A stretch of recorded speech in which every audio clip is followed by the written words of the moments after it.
Hello friends, welcome to study with Mayank. मैं हूं आपका मयंक और आज ला रहा हूं मैं आपके लिए भारत की राज्य व्यवस्था के 6वें संस्करण से यहाँ पर चैप्टर नंबर 52 और 53।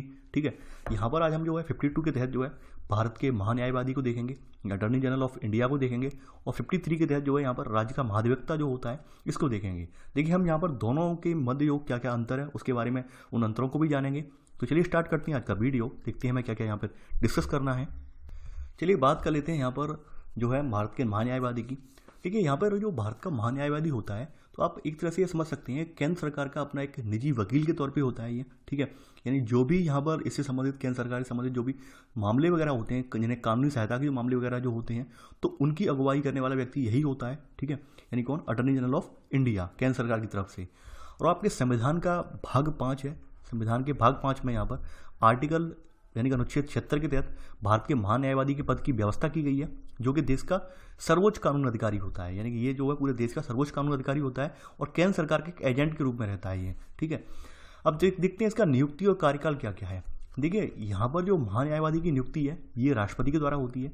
राष्ट्रपति जो है इसकी नियुक्ति करता है। इसकी नियुक्ति के लिए कुछ यहाँ पर योग्यताएं होनी चाहिए, आवश्यक है इसके अंतर्गत, इसके तहत, यानी इसके पास थोड़ी योग्यताएं होनी चाहिए इसके लिए, नियुक्ति के लिए यहाँ पर। ठीक है, जैसे कि वो भारत का नागरिक हो, उसे किसी भी हाई कोर्ट के तहत न्यायाधीश के रूप में उसने जो है काम करने का 5 वर्षों का उसे एक्सपीरियंस हो, या फिर उसने जो है किसी हाई कोर्ट के परिसर में 10 वर्षों का जो है एक्सपीरियंस लिया हो, यानी कि वकालत की हो।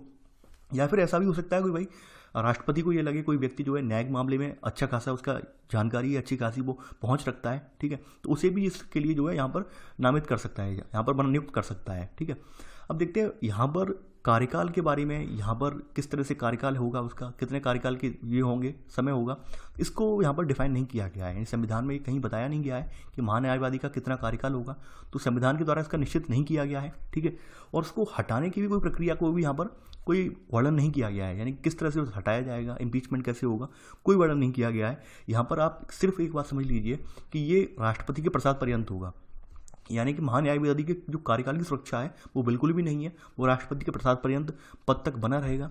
लेकिन फिर भी जो है इसे अचानक से नहीं हटाया जाएगा, यानी कि ये हटाने का भी एक तरीका ये है कि भाई जब केंद्र सरकार जो है बदल जाएगी, जब सरकार जो है बदल जाएगी तब उसे त्यागपत्र देना होगा, क्योंकि वो जो है केंद्र सरकार की उसकी नियुक्ति जो होगी सरकार की सिफारिश पर ही होगी। इसकी वजह से जब यानी सरकार संबंधित सरकार जो भी गिर जाएगी तो उसे अपने आप ही जो है इस्तीफा देना होगा। यानी संबंधित सरकार जो भी होगी तो उस सरकार का एक वकील मान सकते हैं, यानी उस सरकार का अपना एक वकील होता है, और उस वकील को यहाँ पर हमने केंद्र के लेवल पर अटॉर्नी जनरल ऑफ इंडिया का नाम दे दिया है। ठीक है, तो जब वो सरकार गिर जाएगी तो वो उस वकील का भी पद खत्म हो जाएगा। यहाँ पर ये व्यवस्था की गई है, यहाँ वही लिखा गया है। ठीक है, और जब वैसे वो चाहे तो अपना त्यागपत्र भी दे सकता है, रिजाइन भी कर सकता है।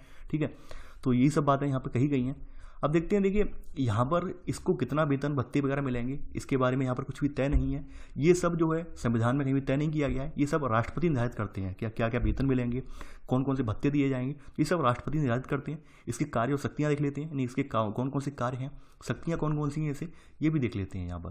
देखिए, इसके कार्यों की बात करें तो सबसे महत्वपूर्ण कार्य जो शक्तियाँ हैं इसकी जो है, भारत सरकार की जो कोई विधि यानी कानून संबंधी कोई विषय है उस पर सलाह राष्ट्रपति को सौंप सकता है ये, यानी भारत के मान लीजिए कानून के संबंध में कोई सलाह वगैरह है उसके निर्णय के बारे में, उसके बारे में जो है राष्ट्रपति को सलाह दे सकता है ये। ठीक है, विधिक स्वरूप से ऐसे अन्य कर्तव्यों का पालन करे जो राष्ट्रपति के द्वारा सौंपे गए हों, यानी कि यहाँ पर कानूनी रूप से कुछ कर्तव्य कुछ दायित्व सौंपे जाते हैं, उन दायित्वों का निर्वहन करे जो कि राष्ट्रपति से सौंपे। ठीक है, संविधान या अन्य विधि द्वारा प्रदान किए गए कृत्यों का निर्वहन करना, यानी संविधान में जो जो शक्तियाँ प्रदान की गई हैं, चाहे वो एक आम नागरिक को प्रदान की गई हों, चाहे वो अटॉर्नी जनरल को प्रदान की गई हो, उसके हिसाब से भी वो काम करें।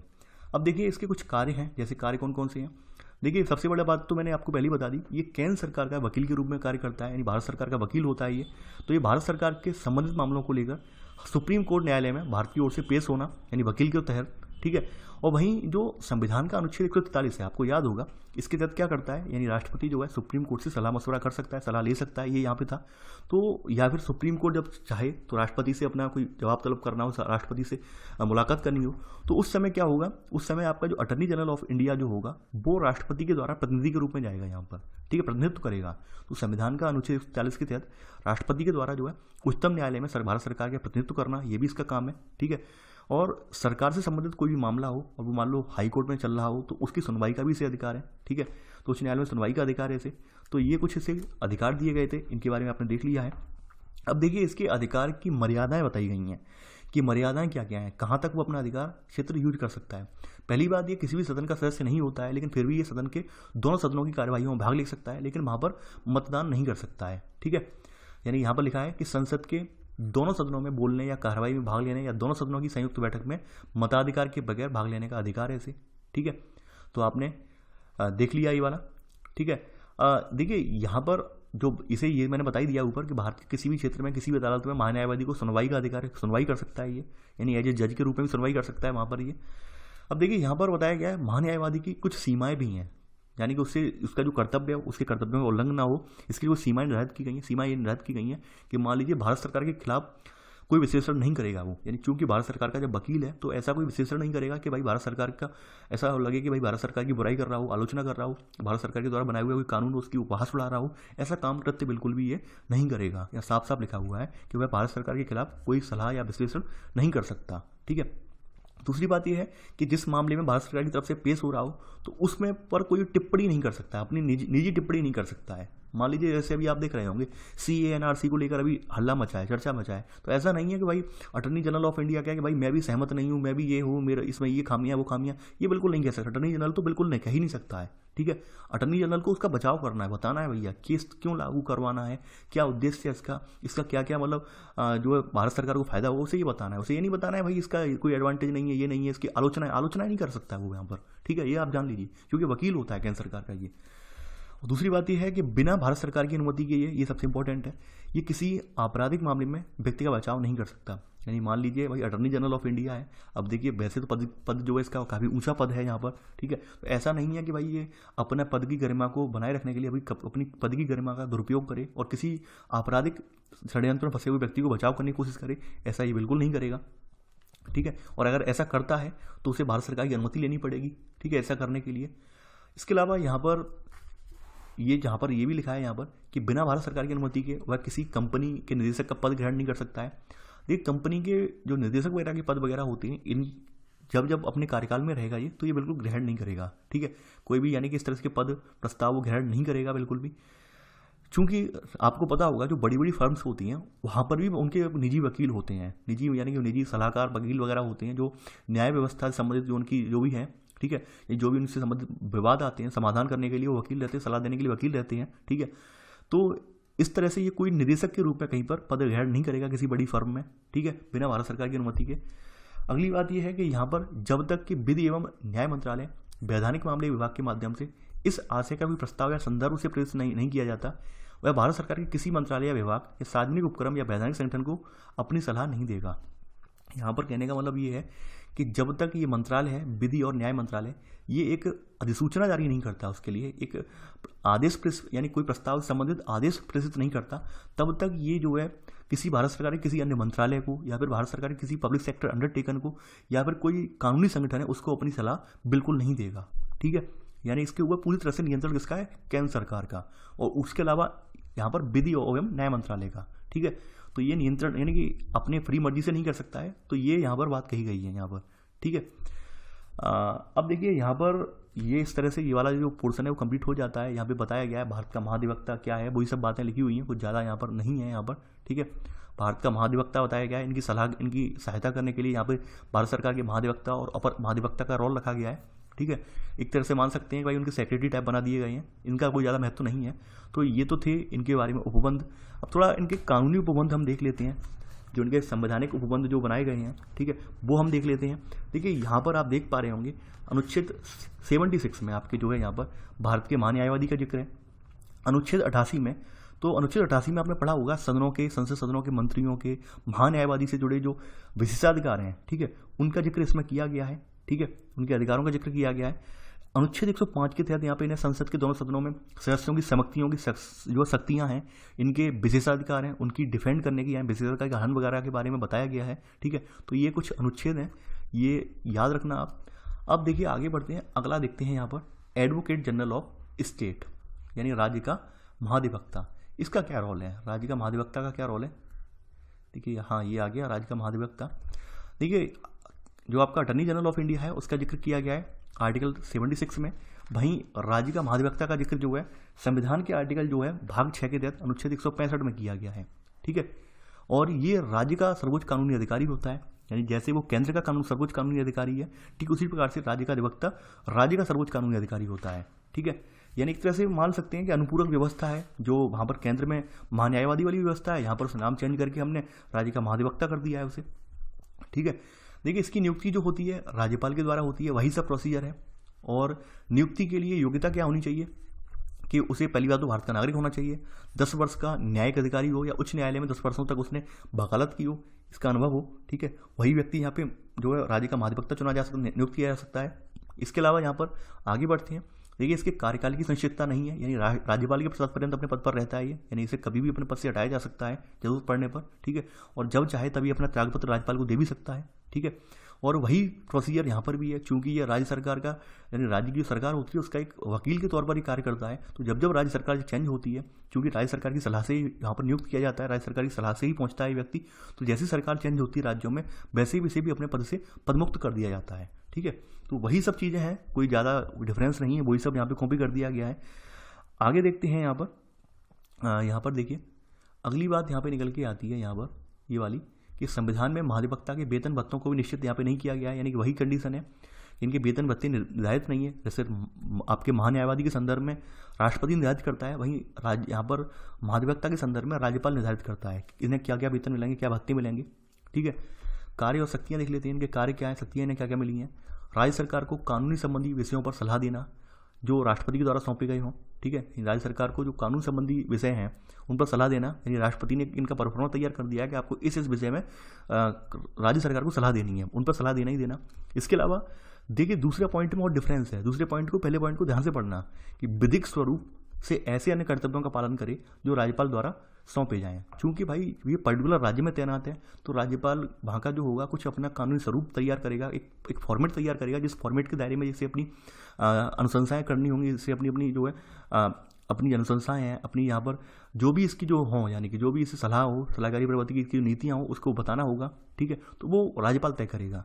ठीक है, आगे बढ़ते हैं। संविधान या अन्य विधान के द्वारा दिए कृत्यों का निर्वहन वो तो सभी लोग करते हैं, ये भी करेगा। ठीक है, अब देखते हैं, देखिए यहाँ पर अपने कार्य संबंधी कर्तव्यों के तहत उसे राज्य के किसी न्यायालय के समक्ष सुनवाई का अधिकार है। ठीक है, राज्य के किसी न्यायालय समक्ष सुनवाई का उसे अधिकार दिया गया है। विधान वही प्रोसीजर यहाँ पर भी है, जैसे संसद के संदर्भ में, यानी कि महान्यायवादी के संदर्भ में क्या था, संसद के दोनों सदनों में जाके बैठ सकता है लेकिन मतदान नहीं कर सकता, अभी बोल सकता है। ठीक है, तो वही यहाँ पर ये राज्य विधानमंडल में के सदनों में जा सकता है, वहाँ जो है अधिकृत है, लेकिन मतलब बिना मतदान करके, यानी मतदान नहीं कर सकता, मतदान का उसे अधिकार नहीं है। ठीक है, वही बताया गया कि उसे सभी विशेषाधिकार भत्ते मिलेंगे जो विधानमंडल किसी सदस्य को मिलते हैं, वही सब प्रोसीजर है, सेम डिफरेंस है। ठीक है, अंतर ये है यहाँ पर, ये अंतर ये है यहाँ पर आ जाता है कि ये जो प्रतिनिधित्व करता है राज्य का करता है, वो करता है केंद्र का। अब देखिए इनकी जरूरत कैसे कैसे पड़ती है वो हम बता रहे हैं। फॉर एग्जाम्पल राज्य के संदर्भ में हम अगर बात करें, जैसे हम किसी एक पर्टिकुलर राज्य का एग्जाम्पल ले लेते हैं। जैसे अभी यूपी में आपने देखा होगा, मैं यूपी से स्टार्टिंग करता हूँ, तो यूपी में क्या था, जैसे कुछ भर्तियाँ वगैरह थी, उनमें सरकार ने जो सरकारी आदेश थे या सरकारी उनके जो नोटिफिकेशन से उनको दरकिनार करते हुए अपनी मर्जी से भर्तियाँ सम्मिलित करवा दी, संपन्न नहीं करवाई। ठीक है, तो कुछ लोग क्या थे, कुछ अभ्यर्थी जो थे, इन्हें लगा कि भाई ये तो जो वैधानिक मूल्य संवैधानिक मूल्य उनका हनन करते हुए भर्तियाँ कंप्लीट करवाई गई हैं, वो लोग कोर्ट में पहुँच गए, हाई कोर्ट वगैरह में पहुँच गए।